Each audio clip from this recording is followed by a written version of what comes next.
നബി സല്ലല്ലാഹു അലൈഹി വസല്ലമ തങ്ങളെ കാലത്ത് തന്നെ കേരളത്തിൽ പരിശുദ്ധ ഇസ്ലാം എത്തുകയും ആ ഇസ്ലാം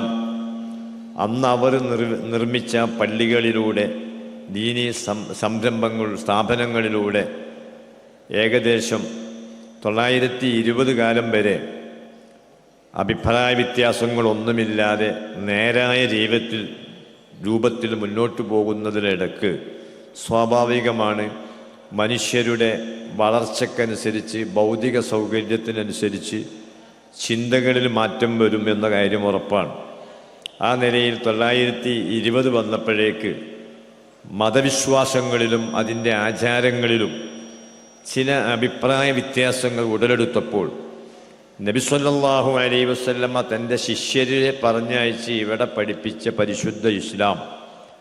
അത് അതേ പ്രകാരം തന്നെ തുടരുന്നതിന് വേണ്ടിയും ആ തുടരുന്ന വിഭാഗം ഏതാണെന്ന് അറിയുന്ന ഒരു ഐഡൻറ്റിറ്റിക്ക് വേണ്ടിയും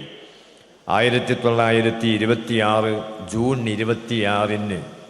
മഹാനായ വരക്കൽ മുല്ലക്കോയ തങ്ങളുടെ നേതൃത്വത്തിൽ രൂപീകൃതമായ പ്രസ്ഥാനമാണ് സമസ്ത കേരള ജംഇയ്യത്തുൽ ഉലമ.